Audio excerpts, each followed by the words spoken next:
dog news for you, PBK9s, giving it to you fair and unbiased the way I always do. Don't forget and go ahead and hit that subscribe button and go ahead and hit that notification bell to let everybody know the video is dropping. Hit that like button if you like the video, comment at the bottom. It's your boy PBK9s holding it down the way I always do. Okay, before I get deep into that, if you need any blanks for your dog registration, just hit me up, send me your address, I'll mail them to you. And that way you can just send in your information with the money order, or either Cash App. I accept money order or Cash App, either one. Okay, let's go back to 1941. 1941, Germany was taking over Europe, pretty much. Trying to take over Europe. The world was in shambles.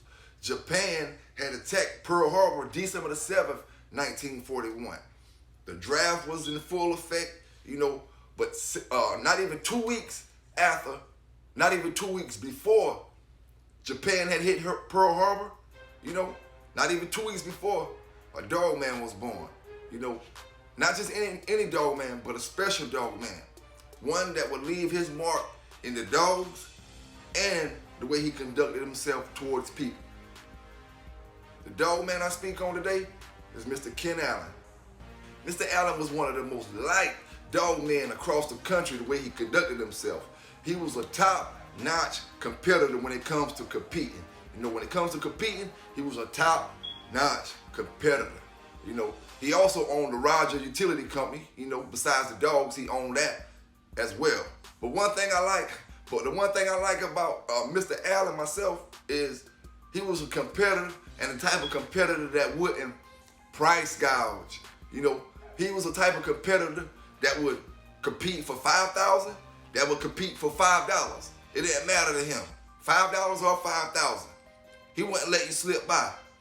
You know what I'm saying? And that's what a real dog man do. Don't let you slip by. Don't let you slip by, because we don't do nothing less than 10,000. I'm letting you slip by. I'm letting you slip by. You might be slipping past a grand champion that you can't out hunt. You know what I'm saying? Because you don't want to go lower than 10,000. You don't want to go lower than 20,000. No, not Mr. Ken Allen. He ain't letting you get by. He ain't letting you get by. You got $5? You got $10? Let's see who got the best bulldog in the woods. Let's see who got the best bulldog in the woods. I don't care how high my rankings is or where I sit at in this dog game. You know what I'm saying? Nobody's better than nobody. You want to see if you got a good bulldog? Let's go, buddy. And that's Mr. Ken Allen too. You got. It don't matter. It don't matter.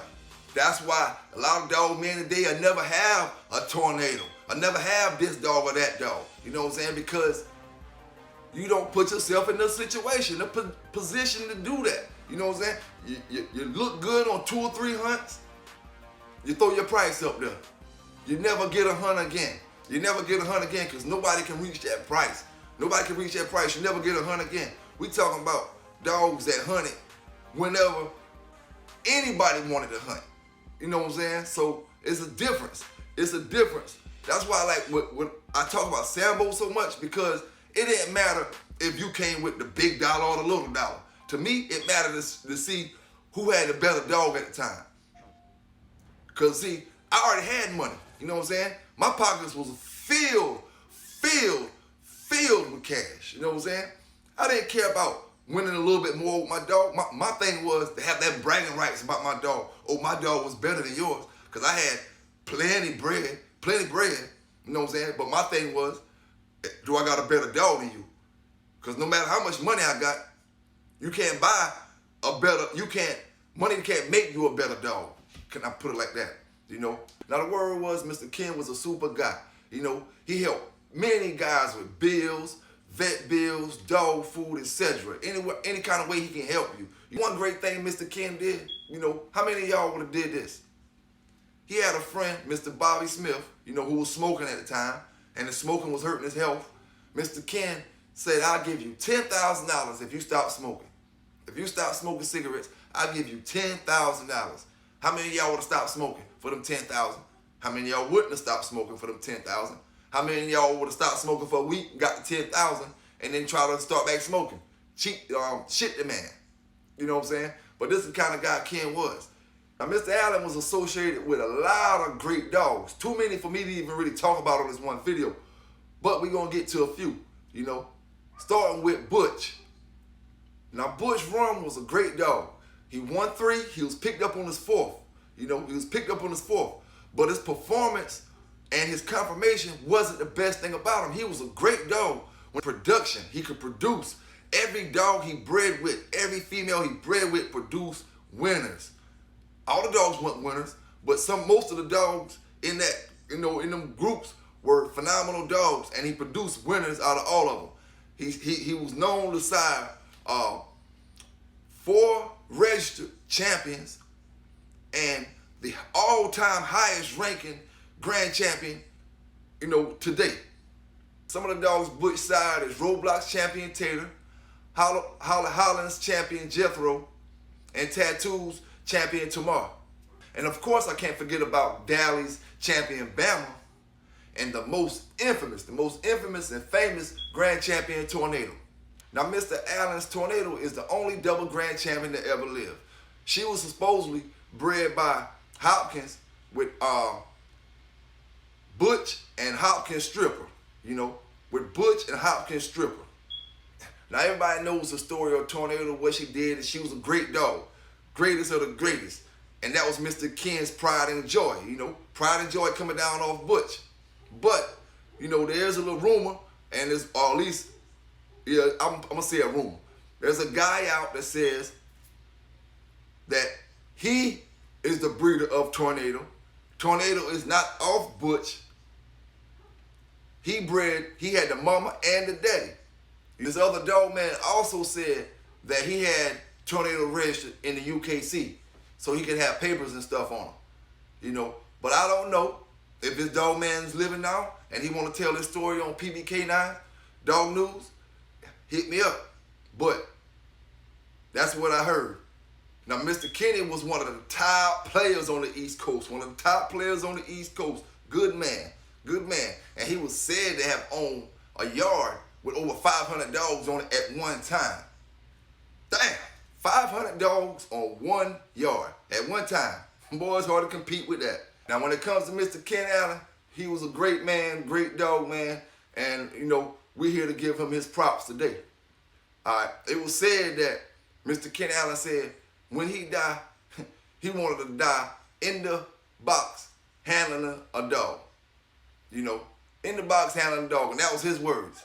And do you know Mr. Ken Allen died January 22nd, 1994, in the box handling a dog at the age of 52 years old. A dog man that would truly be missed in the game. Thank you for making your contributions to the dog game that we can prosper off of and get good dogs off of today. Okay, on to another subject. All right, somebody asked me, do I think inbreeding, line breeding, aggressive dogs, certain kind of aggressive dogs makes bad mama dogs? And my answer to that is no.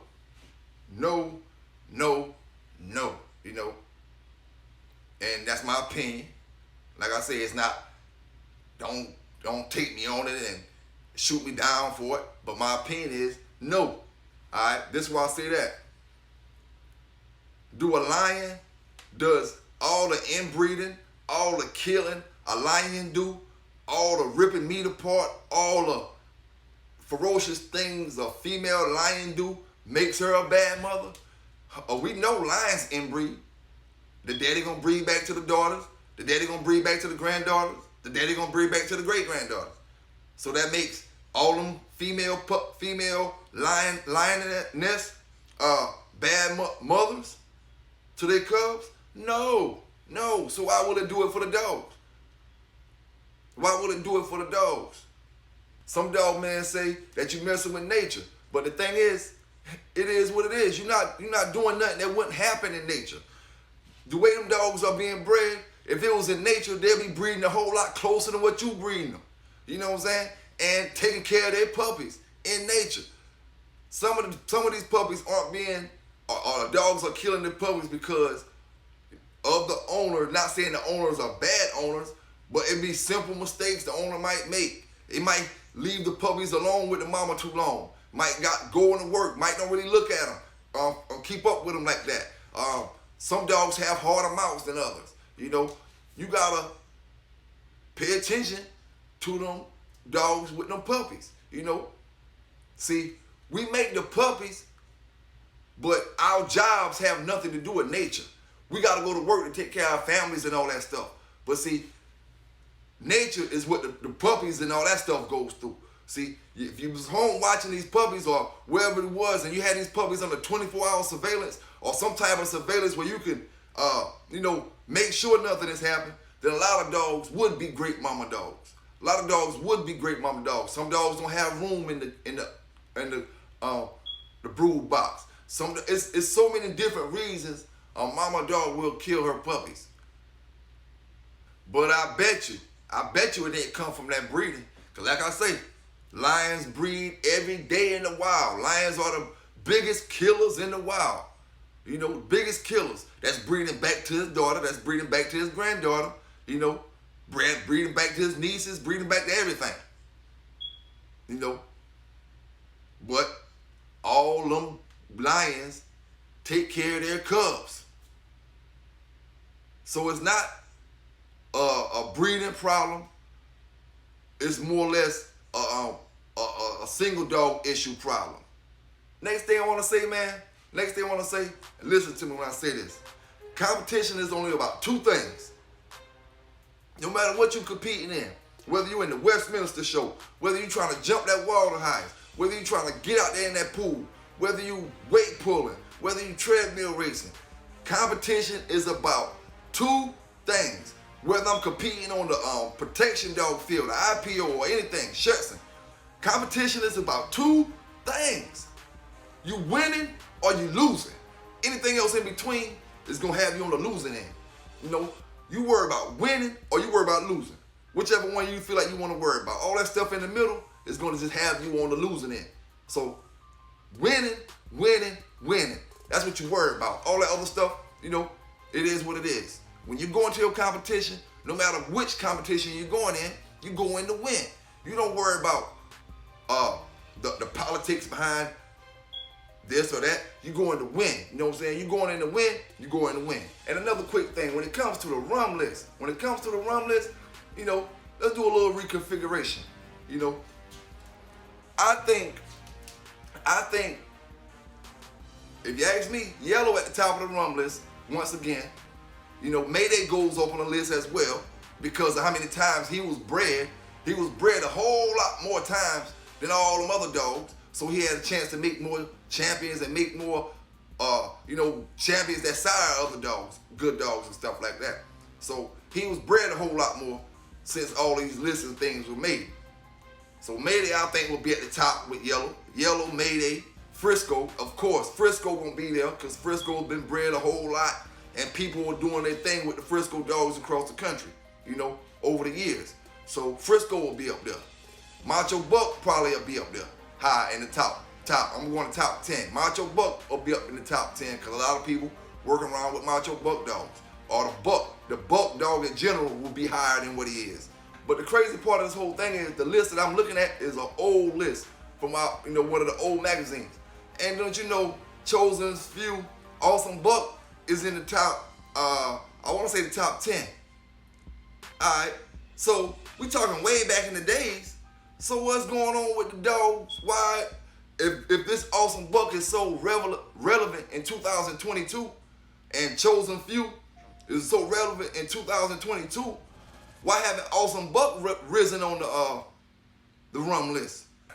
Oh, and now that we're talking about Chosen Few, Awesome Buck, I want to ask Chico a question, okay? Chico, okay, if you came over here for a better life, you struggle, you grind your way up to the top. However you had to do it. If you grind your way up to the top, you know what it's about to grind your way up from the bottom. You know, you grind your way up from the bottom to the top, get where you need to get at. My question is, why do you throw so much dirt on people who you don't know that's trying to do good with these dogs, but you throw so much dirt on them and slander on their names and make it like, you know, you the only one trying to advocate and do these pit bulls in the right way? You know, why do you do that knowing where you came from? If you know how we came up as well. Because everybody wasn't born rich, you know what I'm saying? People had to start poor just like you did. Grind from the bottom just like you did. So how can you have the nerve, to get off in these other countries and then start downing people over here like these aren't the same people that fed you. These aren't the same people you ate with. These aren't the same people that you cried with, laughed with. You know what I'm saying? How can you talk about people like that? So like I say, man, my question is, how can you come up from dirt, with everybody else who came up from dirt and came up the way they came up to, and then you turn around and then say, these are the scum people. These are the people who doing this. Of course we know we have people out here mislabeling the dog, mistreating the dog, mishandling the dog, but we can't let one bad apple spoil it for everybody as far as how you treat people, you know what I'm saying, or how you call people out their names, or how you do that type of stuff when it comes to other people. You can't do that, you know what I'm saying? You know where you came up from, you came over here to come up with a better life. You didn't come up over here to come up and then start shitting on everybody over here, did you? So it'd be like the simple things you don't pay attention to, Awesome Buck is on the top 10 of the rum list back in the days. So we talking 20 years later. Why isn't he considered the #1 breeder right now? Especially when his owner is still out here in the game, selling dogs, selling puppies off the same lines of stuff. Not the owner still in the dog game selling dogs off a different line, but he's still selling dogs off the Awesome Buck line. So why haven't Awesome Buck Awesome Buck grew on the rum list? Whether it's written or whether everybody know it. Everybody should be saying, Awesome Buck throwing better dogs than Yellow. Awesome Buck throwing better dogs than Jeep. Awesome Buck throwing better dogs than Frisco. Because Awesome Buck and his owner, Awesome Buck not here, but his owner is still in the dog game, since then with the same line. No excuse. That means Awesome Buck was put that high in the rum list by money, by just being in contact with the man who owned the magazine. You know what I'm saying? Because I read that magazine and I see a whole bunch of fictional stuff in it especially when it comes to outside of town when Chico came over here.